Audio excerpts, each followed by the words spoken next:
Great pyramid इतना बड़ा और भारी है कि इसकी नींव को मजबूत बनाना बहुत जरूरी था। जितनी ज्यादा गहरी नींव होगी उस पर उतनी ही बड़ी इमारत को खड़ा किया जा सकता है। और जिस गीजा प्लेटू पर यह पिरामिड बना है उसकी जमीन बहुत ज्यादा उबड़ खाबड़ है, तो सबसे पहले तो जमीन को समतल करना बहुत जरूरी था। और ऐसा करने के लिए वो इस सिंपल से टूल का इस्तेमाल करते थे।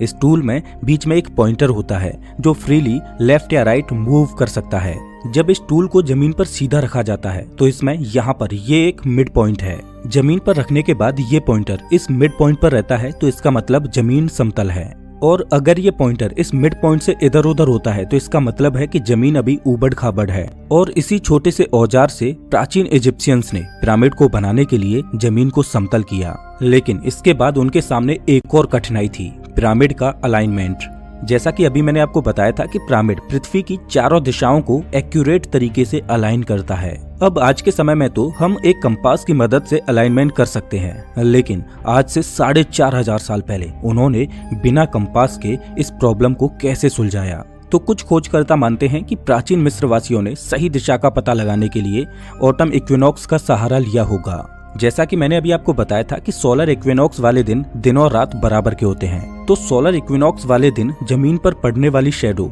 ईस्ट और वेस्ट डायरेक्शन में एकदम सीधी लाइन में होती है। और इस शैडो का सहारा लेके उन्होंने पिरामिड के अलाइनमेंट को सेट किया होगा। कुछ थ्योरीज ये भी कहती हैं कि उन्होंने पिरामिड के अलाइनमेंट को पोलर स्टार्स की मदद से सेट किया होगा। अब इनके सामने अगली चुनौती थी पत्थरों को काट कर कंस्ट्रक्शन साइट पर लाना। पत्थरों को काटने छाटने के लिए वो कॉपर के टूल्स का इस्तेमाल करते थे, लेकिन कॉपर इतना नरम होता है जिससे पत्थर काट पाना संभव नहीं। तो